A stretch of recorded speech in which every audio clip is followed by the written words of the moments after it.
Hello, welcome to How to Stay Married So Far, and that is our dog snoring. There's nothing we can do about it. I'm so sorry, we do this from home.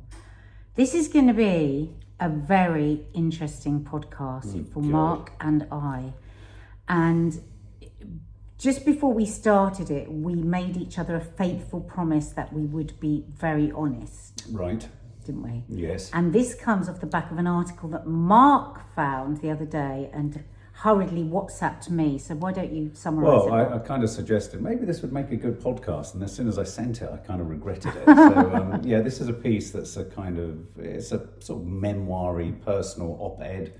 It's not really, it's a woman sharing her experiences of her marriage and relationship. But the title of it is "My Husband Used to Be Hot. If I Met Him Now, Would I Still Fancy Him?" And she kind of goes into a piercingly honest critique of what she liked about him when she met, what was fanciable, what was attractive, what made it exciting, and where she's at now. And I tell you what I related to in one particular way was the way in which she originally talked about how they nearly divorced. And he didn't know until he saw that 110,000 people had viewed it on her Instagram. I kind of share that because I don't know half the stuff everyone in Loose Women knows, because I always find out after the event. She's a selfish mother, isn't she, on Instagram? Is that her name? And she talks as Mark says, searingly honest, the detail of what and why she fancied him at the beginning. They have a very good, solid marriage. They're excellent parents. He's like top husband. You know, he does yoga. He cooks a great curry. He makes his own pesto. Did you say funny. He does yoga? He's funny. All these things. What's wrong with all those things? Well, just where is he? She said she often stops and says to him, "Where are you?" What a spoiled woman. and he says to her, "Well, you've changed too." So she does allude to the fact that she has her irritating habits.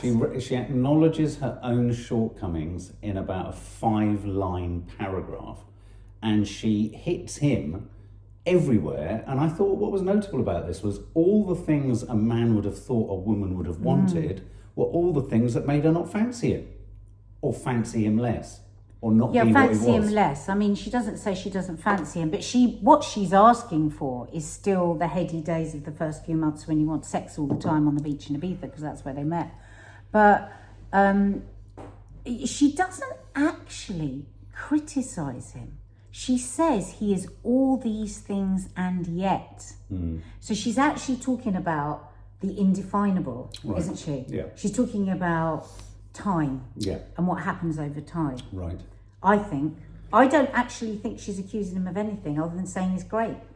Right. So. And yet she's powerless. And yet she's because he's grown up. So she wants. What does she want then? Well, I don't know. Let's talk about what we want. But I do. What I got from that article was that she didn't really want to grow up. Yes. That's what I got. Yeah. She's not ready to be a grown-up, which in a sense, I think both of us are like that, but we'll talk a bit more about that. Isn't this a sort of, I suppose it is, this is a sort of another way of sort of tackling the whole idea of the honeymoon period and all that kind of stuff. Yeah. I think one major distinction that I think is really important, and I think this feeds into it, is she was in her early 20s when she met her husband, and I was in my early 30s, and you were in your mid to late 30s when we met. And we have talked before about the fact that if we'd met many years prior to that, or in our 20s, we wouldn't have stayed together, for sure. We'd have definitely been together, but we would have destroyed each other. Yeah. So I thought we'd have a little bit of structure to this podcast. You can tell she's on ADHD drugs, can't you? Jesus. I've got executive thinking now. Wow. This is weird, isn't it? It's like a Lamborghini reversing in This is weird. And I mean, we do both have ADHD. We are ADHDers. And I think that played a part in our initial impulsive attraction. Come on then, hit me with your structure. So I thought, why don't we start first with what we think each other were attracted to initially, physically first. Physically. Just physically, and then we'll move on to character. So why do you think I found you attractive physically? What was it, do you think, that I thought, for?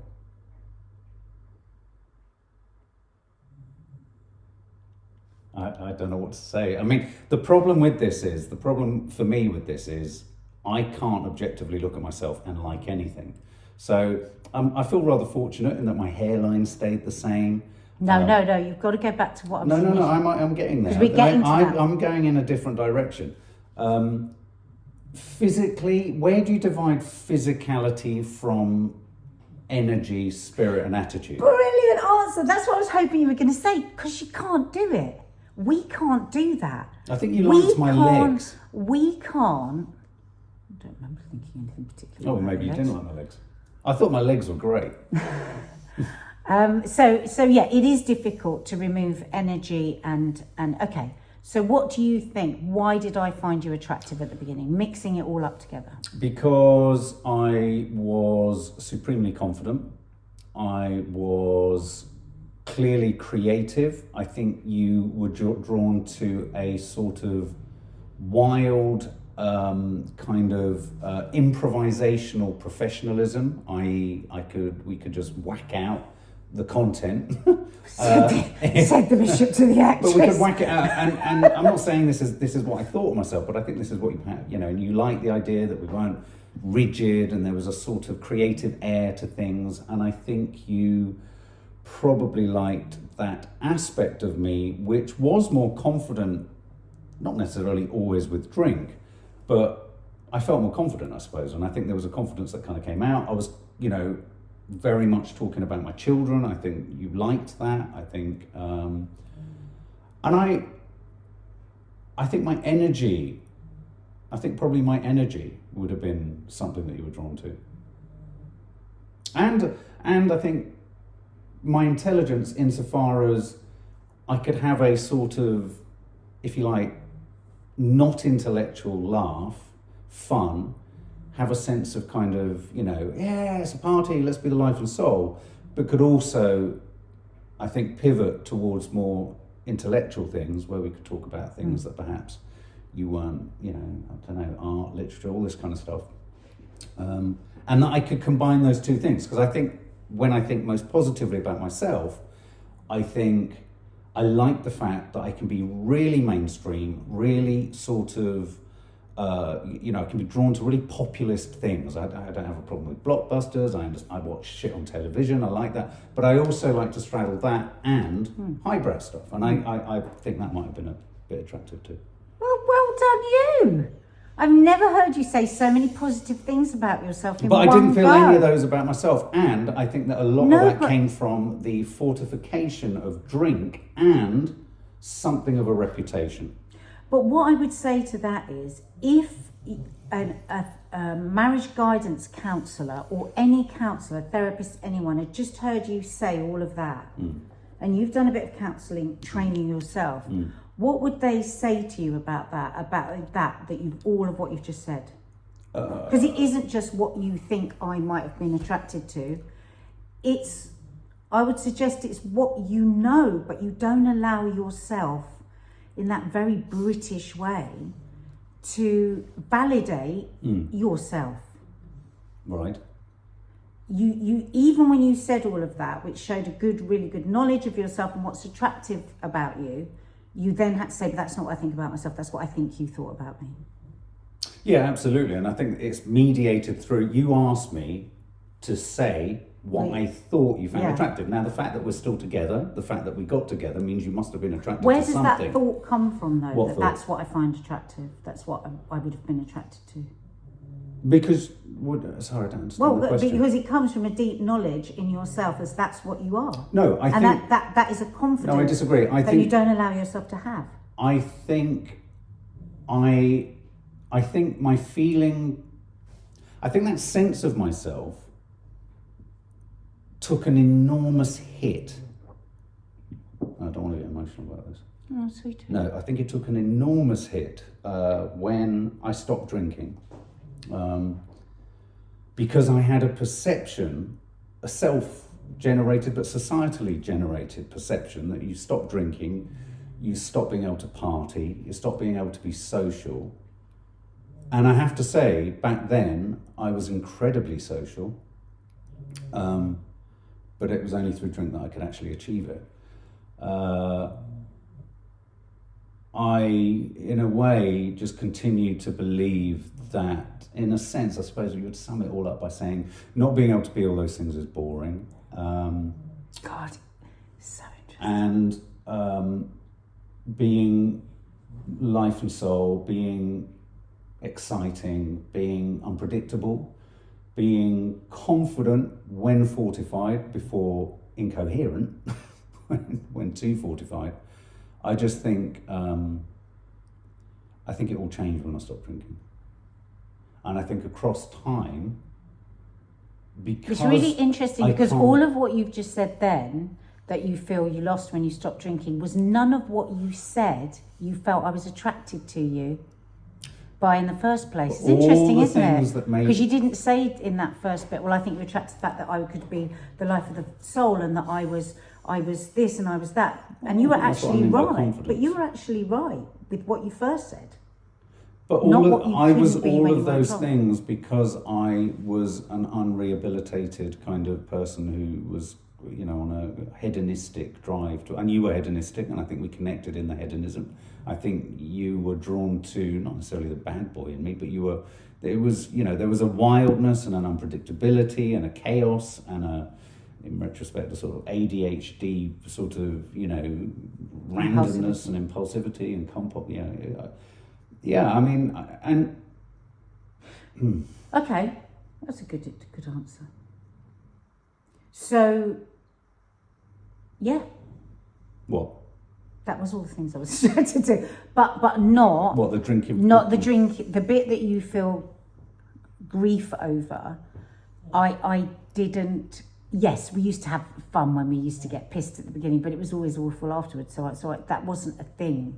It wasn't because you could get pissed, because I worked with you before I drank with you. So the first few times I met you and I knew you and knew that I fancied you, you were stone cold sober.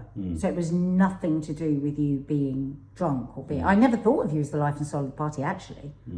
It's funny that you say that, because that's never something that I thought of you. Well, I'm just thinking back to times like, you know, I remember my first birthday and we were in the Elbow Room somewhere in North London. Yeah, but there were loads and loads of people. Yeah, I mean... You didn't come across to me as life and soul of the party. Well, I could only be that and do that when I drank.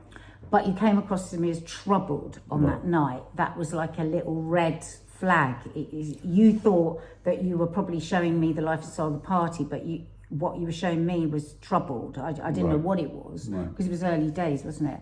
But yeah, definitely my initial attraction to you was, you will never say that you're gorgeous, but you must have known a bit, because everybody fancied you. Everybody on that shoot fancied you. All the women that we were supposed to be finding boyfriends for, every one of them asked me if you were single. Right. None of them fancied any of the people we put on. This was a dating show we did together. Mark was directing and I was presenting it. And we had to find the perfect partner. And nobody wanted the partners that the BBC had found them, because they wanted you. So you must have been aware that you were physically attractive. Because how would you have flirted and gone for whips? Sorry about the dog snoring, it really is annoying. I can't hear it. Oh, it's so loud. I don't know. I mean, I suppose... You must have known you were attractive. Oh my God, Toffee! Did I? No. I don't think I ever felt that. I knew that something worked, and I don't know what it was. No, I mean, I genuinely don't. I genuinely don't. And it wasn't, for example, I wasn't someone who went, oh, you know, I feel like that guy who came into Married at First Sight Australia. I didn't think I was a catch. Quite the opposite. No, you didn't think you were a catch. Absolutely, because I don't like men that think they're a catch. But you had, let us say, a roguish confidence, I think, with women. Right. Probably. Yeah, so you would be like, fuck it, I'll try. Yes. A numbers man. A little. Wasn't just interested in numbers. No, that's not what I thought initially, so I should stay with what I thought initially. When I think back to the first few days or few weeks of our relationship, it was that you were really attractive. I remember the first time I met you, you had a really nice chunky jumper on, and I love chunky jumpers. Right. And then years later, I realised you overheat all the time, so you hardly ever wear jumpers. Yeah. Yeah. And I loved how gentle and kind you were with everybody on the set. I noticed that straight away. I noticed that you were very, you were like strong, you knew yourself, but you weren't trying to prove anything, which I found attractive. I think my relationship before you had been with somebody that was not a happy person, wasn't a bad person, but was struggling a lot with all sorts of things. And you were the complete antithesis of that. And you were somebody who, for the first time in a lot of years, had asked me how I felt. And I remember that being a defining moment. Right. When you said, we were having a conversation, and you said, oh, you must have felt really vulnerable about that. And I was like, I literally stopped in my tracks. We were on the phone. I was like, it was just earth-shattering, because I realised nobody ever said anything like that to me, ever. Wow. Not friends, nobody. And I'm always used to just getting on with stuff myself. But when I think of you now, and the thought that no one would have asked that, that's bizarre, isn't it? But not from a meanness, but just, yeah. So that was that, you know. But, you know, I'd just come off the back of being a soap star, if you like. I'd been presenting for about a year or so, hadn't I? And so I think often with people off the telly that appear to have it all, people just assume you have it all, and there's no really room for you being in any way vulnerable or upset. Anyway, so there was that. Very gorgeous. And I think also there was just that chemical, indefinable, you know, just thing that was just it's indefinable. So that's everything that I felt about. So what did you think I was attracted to you? What attracted me to you? I think, well, it was funny because you always used to call my hair frizzy, and my hair was not in the least bit frizzy then. It was really curly, and people had always really liked my curly hair. So I thought, oh my God, he hates my hair. Except I'd had one boyfriend that was always trying to get me to cut my hair short. Now, why would I cut my hair short? Can you imagine me with short hair? No, not really, no. So I was like, oh God, he doesn't like my hair. And he doesn't like my... I thought about a lot of the things that you didn't like. Right. I thought... That's weird. So those were my insecurities. I thought I was a bit rough, a bit South London. Because I was under the illusion that you were quite posh, but that was just because you spoke nicely. But you were we're both middle class, really, aren't we? We've had a middle class. I mean, if I'm honest, I think, you know, my family originally came from a very lower middle class. I mean, you know, it wasn't... No, but I thought you were posh. I've always said this, haven't I? I imagined you, because I didn't think for a second you fancied me. Right. Until one day I saw you looking at right at my vagina in a restaurant. And I was like, oh my God. Babe, you were sat with I had your my legs leg up. wide open. No, I had my legs up. I had jeans on and boots. And I had my legs up in a cafe, and he just looked directly at me. And I was like, oh. Because before then I was thinking, oh God. I was thinking, oh my God, he would never fancy me. He likes those girls with like straight swinging hair. I've said this to you lots, haven't I? With a ponytail and some of his ex-girlfriends, I think I got it right. Because at that point, I didn't really know anything about you. I thought you were a good time girl. Well, yes, that was the other thing. So I thought all of those things. But then after we first got together, I thought, oh my God, he thinks I'll just do this with everybody. Well, partly because you've just revealed... When you say a good time girl, what do you mean? You've just revealed to the world that I looked at your vagina. Well, crotch. I hate the word crotch, it makes me feel sick. And I remember being struck by how freely and willingly you talk about all sorts of sexual things, like anal sex and blowjobs. And I remember sitting in the back of the crew bus and you were chatting away. I remember that. I did not talk about fluidly anal sex. And No, The other woman in the van brought up anal sex. I was talking about blowjobs. I was not talking about anal sex. I remember thinking, I didn't think, oh, she's having this conversation for me to hear. I thought, Christ, she's just a goer. I just thought, you're a goer. You're probably going to get cancelled for saying that. What do you mean? This is back in the unrehabilitated when we 2000s. could say things like, yeah, like a right goer. a right goer. And so, yes. okay, so you thought I was a goer. So how did that inform you? Well, you haven't told me what you thought I was attracted to you over. You keep well, you just dodging told the me you were bullet. a goer. You didn't say that. This isn't about that. This is about what you thought I was attracted to. I've got so fucking confused. It's ridiculous. This is about what you thought I found attractive.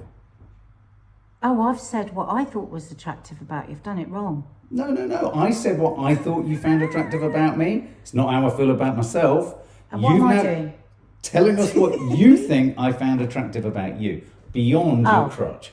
Have I done that then? Have I said it? Well, you said your crotch. Oh, my hair. Yeah, you didn't like my hair. Oh, I've only said things you did like. Exactly what do you think I was drawn to? I think you were drawn to the fact, and this was explained years later in rehab at the Priory, when I said, I don't understand. When they were explaining to me that I was a rescuer, and I was saying, I don't understand. How do I know when I meet somebody that they are somebody that needs to be rescued? And they said, there's so many tiny details that you pick up on between each other when somebody is a rescuer and they're looking for them. And I really remember really clearly when you talking about something, don't need to say what it was, and I was outside of me fancying you, and I was just very human with you, and I was like, oh my God, and I was straight, and I think that was a moment for both of us. I think it was set a bit. You wanted to be rescued, and I have always rescued so I can avoid my own feelings. So I think you were partly attracted to the fact that I was, and I don't mean in the way, but that I have quite a maternal, mothering sort of, right. Not that you wanted to be mothered, and I don't mean like in a sexual way, but I think that you've always been looking for somebody that was kind, and I think you've always wanted a sense of family. So that mixed with the fact that I was a bit of a goer was probably in your eyes when you were the goer. I remember the name of the guy's house that I first met you in to film. Dino Finley. Carlo. Oh, Dino. Dino Finley in Leicester. Dorney in Leicester. And I remember thinking when you walked through the door, it was one of those instances again where we shot it in one take. You came through the door, we shot it all, the dog leapt up. You heard music on the radio, you started to dance to the music. Did I? And I danced. I used to do that to try and make you were the contributors feel included. Making them at ease, exactly. But I remember finding you, I thought, wow, this is quite intoxicating because you don't, having worked with loads of presenters who couldn't walk and talk, I thought, Jesus, she's just bowled in here like a whirling dervish. And she's swept everyone off their feet. And so I would say that was a huge part of thinking, oh my God, she's incredibly alluring. Isn't it funny, because as I would walk up to the door of any contributor, this is when you're filming with somebody, a real person, not a celebrity, and you're going into their home, I would just get this feeling of absolute just fear, and I can't do this. I can't go in, and I've got to go in and make these people feel good. So I did, actually, you're right, I'd forgotten this. I would go in and I would be like I've walked into a party at 1,000% wattage. Actually, when I think about it, that is what I used to do. It's exhausting. Can I just say, as a sidebar on that, I think that's one of the things that made you such a great presenter, and this was something that was very important to me. I mean, I'm touched that you said that, because for me, being head of a crew or whatever, shooting films, it's not about directing by authority. It's about directing by collectivity and making everyone in the spectrum of hierarchy feel they've got something to contribute and therefore have some ownership over it, and then they'll care. That's simple for me. And I think logic. The fact that you let me do that, because a lot of directors and producers, I would say, listen, I want some time with the person first, and I get them to be like, time? And I'm going, yeah, because I'm going to ask them to be my pretend best friend all day. Let me find out something about that time that I spend with them will be worth it, because we'll get nicer stuff because the person, and you were very allowing of that. But also, again, sort of complimenting you. The brutality of television production teams is they bowl into ordinary people's lives, they take their footage and they leave. And my line very early on was, this potentially for this person we're filming with is the most exciting thing that's going to happen, not in their lives, that's not being presumptuous. It's a huge thing to be on telly. It's a huge thing, and the excitement of them, I would feel it, because of course I was shooting with them for days before. I would almost, probably over relate to them in retrospect, because it was quite exhausting. We both did. Yeah, exactly. And I think I saw that in you, and I saw a respect afforded to the specialness of the. I mean, I'd like to think that's where our connection with a lot of our subscribers comes from, because I think it is genuine. You're kind of doing something, you're wanting people to watch you, but equally it's a two-way street. This is, and I like that. I really like that. I thought that was really attractive, because I thought, wow, okay, she hasn't just come in here to be on her, not that we had mobiles really that well, we did, but just really shit ones. You didn't just come in to be on your phone and kind of get out as soon as possible. It was the exhausting process. We both invested 1,000% with people. It's interesting, this conversation, isn't it? Yeah, what we started here with, what did you first fancy me? And actually, so far, though God knows what we're going to say about whether we still find each other hot, but so far it's very life affirming. You're not sitting there going, well, it was your tits. And the fact, I'm not sitting there going, oh, well, you were just so hot and everybody fancied you. It's a 360-degree thing. I think it was the first time I may have realised that, meeting you. I think it was possibly. So when did you go from thinking I was? So how long did you think I was a goer? I.e. Still think you are. No, i.e. every shoot that I'm on, I get off with the director.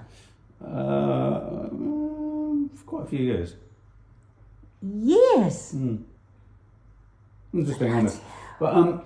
But we never been with any other director apart from you. Well, we need to get back to what the next part of this is. That's what we thought. It's very weird. I've got so confused now. So we've now described what we thought the other one would have found attractive about us. Yeah. Was there any surprises?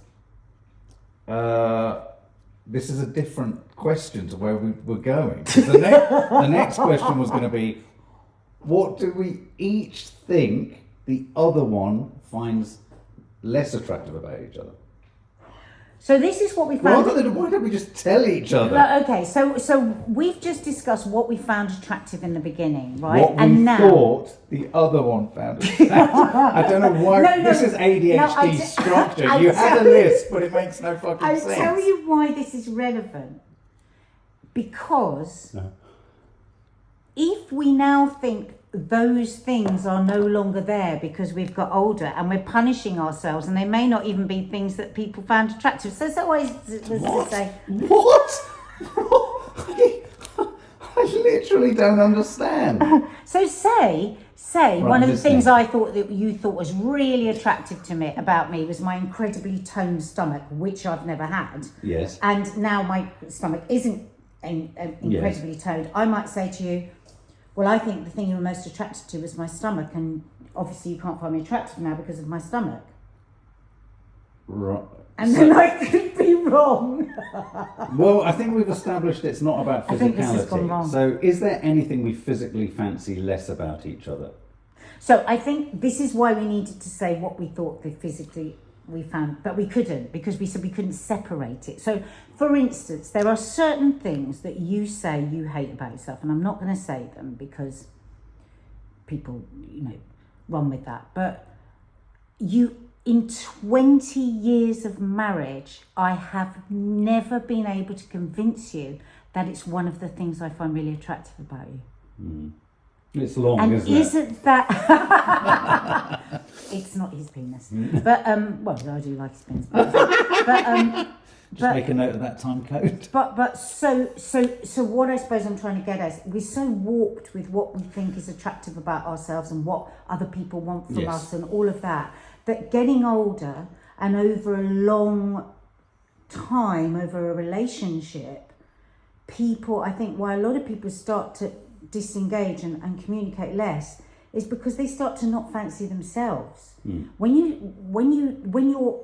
your own worst enemy, when you're going, oh God, but I look so, oh my God, I'm disgusting, oh God, my stomach, oh my God, stretch marks, oh my God, this, oh my God, that.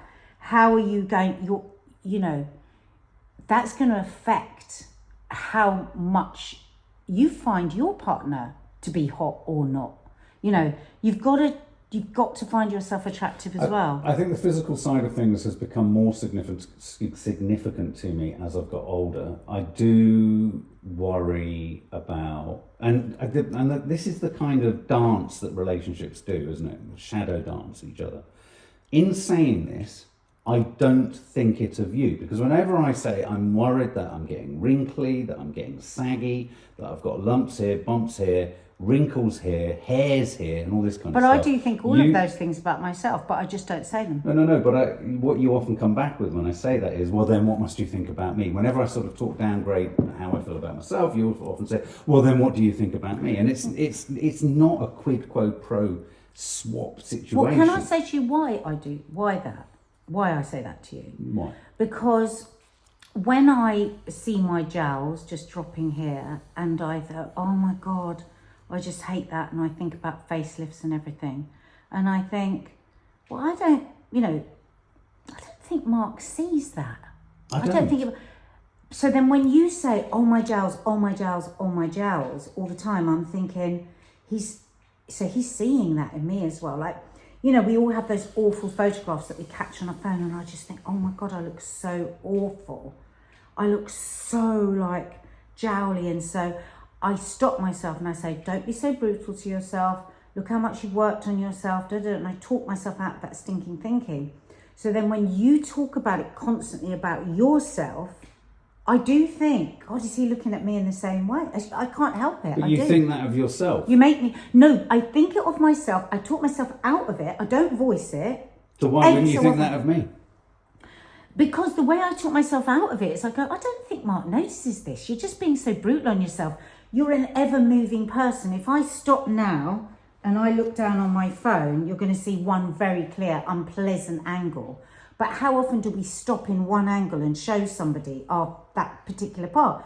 Is I always say to you, well, we're getting older. What do you want? Do you want to look 20? Get over it. You're not going to look 20. But I look at you and I see a whole moving person with everything. If you go back to what we were talking about at the very beginning, which is we couldn't separate our looks from our character, our energy, our vibration. We couldn't do that. Well, why does that change when we're older? Years and years ago, I remember my sister saying to my mum, you know, would you like a facelift for your birthday? I can't remember what birthday it was.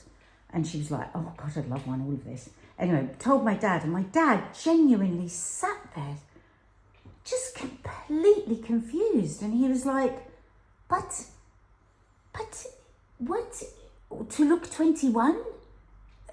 Because she looks so young. And he was so perplexed. And it was a really life-affirming moment for me. And I don't know whether it was for my sister as well, but I was just like, God, they're growing old together.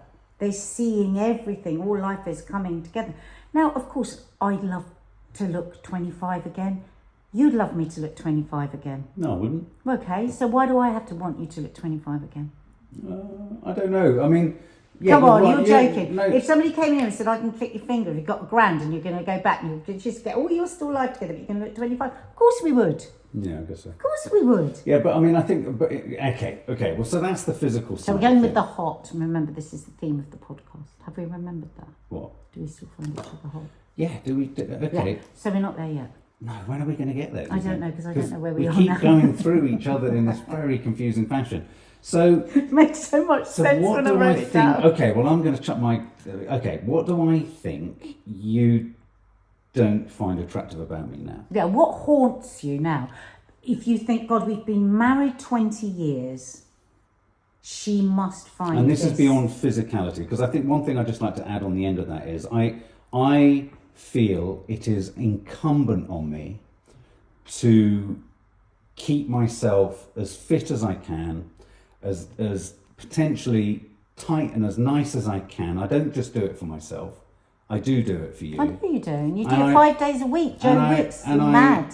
And I do it because my self-esteem doesn't go anywhere else. I mean, that's just at a level, because it's warped, stinking thinking. But I figure that if I do all of this, then it's got to help somewhere, so it's got to be better. What do I think you don't like about me now? Or not don't like about me, but don't find hot? Probably it's all to do with self-care. it's probably all to do with a refusal to acknowledge my strengths. So in that sense, I suppose not a loss of confidence, because it's not entirely that, but a loss of self-belief sometimes, not always, sometimes. Not being so harsh on myself, not being so mean to myself. Are these the things I find not hot? Not hot, yeah. And I think those things, whilst it's not about, but I suppose, but what people want to hear is, what don't you find hot about me? Isn't it physical? She talks about not fancying him, really, doesn't she? But she talks about the fact that he's not playful anymore, that he's become very sensible, that he gets up at 5 a.m. to do yoga, and he, listens to wellness podcasts. Sounds like you. I thought, bloody hell, this is me. Yeah. Maybe I need to hook up with her. Right at the end, she says she thinks she's got ADHD because she can't listen for more than a few minutes. She gets bored. So is there anything physically about me you don't find hot? No, except when you're not shaven. I hate it. Toenail? Literally, I hate it. And so when you don't, when I every day, wash my hair, make sure it looks nice, put my makeup on, all of that. You're not doing that for me. You're doing that because you are Nadia Sawalha off the telly. No, I'm not. I'm doing that because it's nice. Right. Because it's nice, not because I'm Nadia Sawalha off the telly. I'm not Nadia Sawalha off the telly now, am I? But then you wear baggy pants. Right. So that's the only thing physically that I don't like. Right. If you're listening, I shaved shortly before this podcast. Yeah, but I had to remind you again, and I'm really sick of reminding you. Okay. So I find that a turn off. Okay. That's it. So what else? What do you find I attractive? think also when I think when you're very intense with what you do all the time, so you don't you will let your hair go for like months and months and months. And like even today I said, do you want I've got my friend come around to cut my hair. I said, do you want you to do, he goes, oh, well, let me see. Why? Well, no, it's only because it gets in the way of doing other stuff. I know. No, but it's that sort of self-care. Yes. I think that more often women are looking after themselves all the way through, and men. But what I would say is, I think it's incredible, because I know you do so much of that working out. You can be so exhausted, and you'll get up and you'll do that Joe Wicks hell. And you do that to keep fit, and you do that to, for me and all of that. So these are two small things, shaving it up. And what about personality? But it's just because it's 20 years of it. Yeah, and so in terms of, she goes on about wellness, this thing, but the excitement's not there. Do you feel that because I think one of the things I feel, I'm not sad, well, I suppose I do feel sad about, I don't feel, I said the other day, didn't I, curiously, I said, yes, occasionally we'll go to a restaurant. Yes, we'll go away to do a sort of, travelogue or something like that. But I thought, God, we haven't really, we haven't been to a gallery together. There isn't the same allure. The thing that I felt I brought to the table outside of our physical attraction, all that kind of stuff, I don't feel like there's as much need for it in the relationship or as much desire for it in the relationship. And so I think that's been the hardest thing with you not drinking. It's not about you being the life and soul of the party. It's not about you being, but for so many years, our going out has always had to be very, what's the word? Very... Well, we're talking about all these, I'm talking about cultural events, not parties. And No, I'm talking about that you, like the other day you said to me, oh, I'd really like to take you out for a drink. And I thought, oh, that's nice. Yeah. Because it was a bit different, because it always has to be either a film. If it was Valentine's night, I would have done it. But either a film, or for years it was Yo Sushi, wasn't it? And there was nothing else. Even though I love food, you would never, but I was really aware of that, because you being sober is the most important thing. Because you're not sober, it's not good for any of us.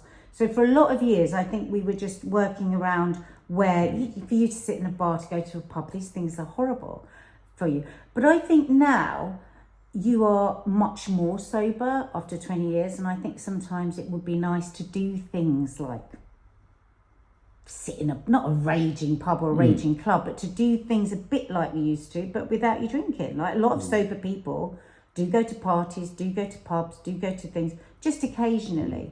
And I think you were very, very romantic at the beginning of our relationship. And then when your jealousy got a bit difficult, it then became, we had a weird point, didn't we, where romance was like, I didn't want it because it felt like that it was just covering up. It was like a plaster, you know. And so the romantic, we've always said our romance is very different.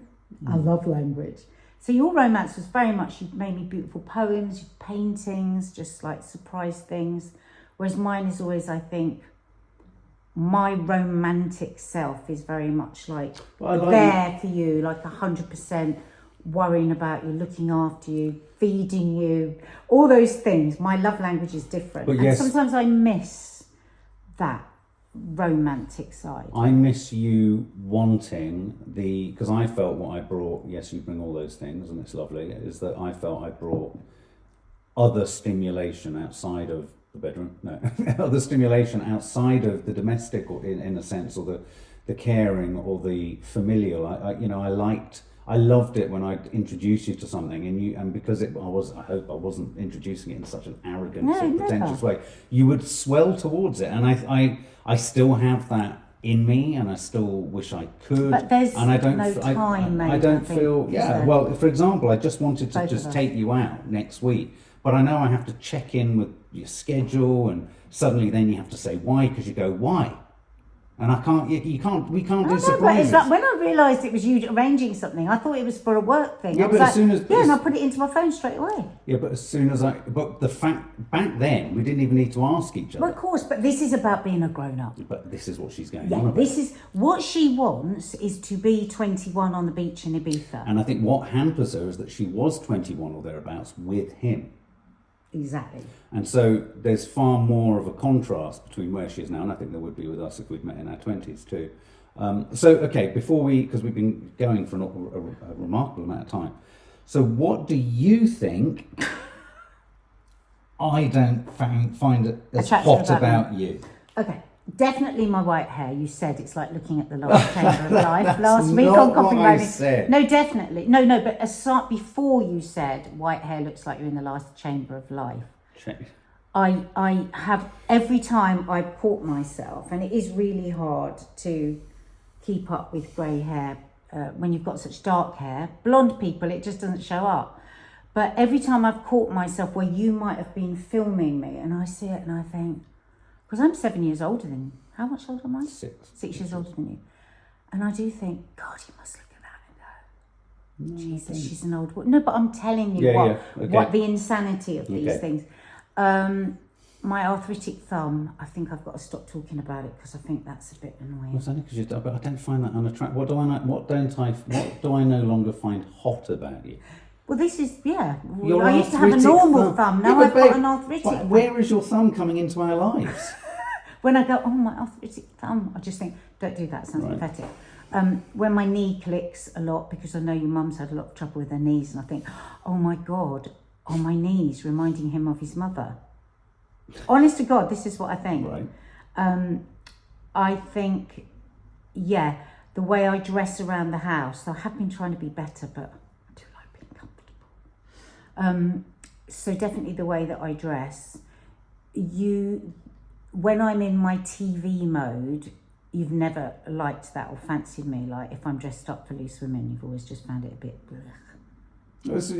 But the only reason for that is something I've long felt about just presenters in general, is that it's such an artifice. Yeah. That it completely eclipses what I actually think most people would find even more attractive. Exactly. Plastic. I get it. No, I'm just telling you the things that you don't fancy about me.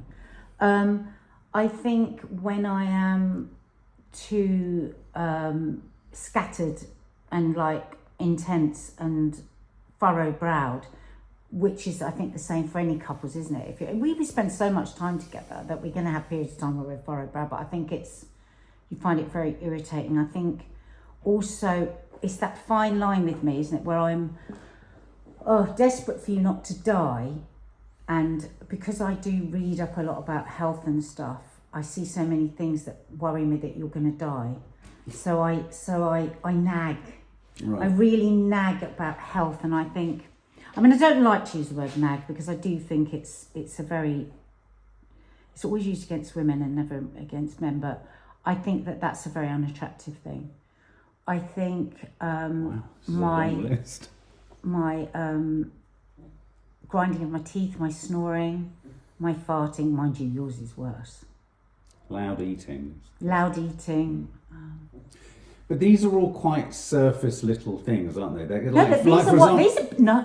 Never ever underestimate those.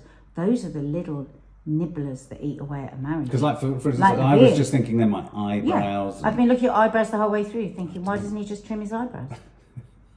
Like the other week, you had a really long thumbnail. I asked you about 500 times, and you went, "Well, it's not that bad." And I said, "Well, I don't like it."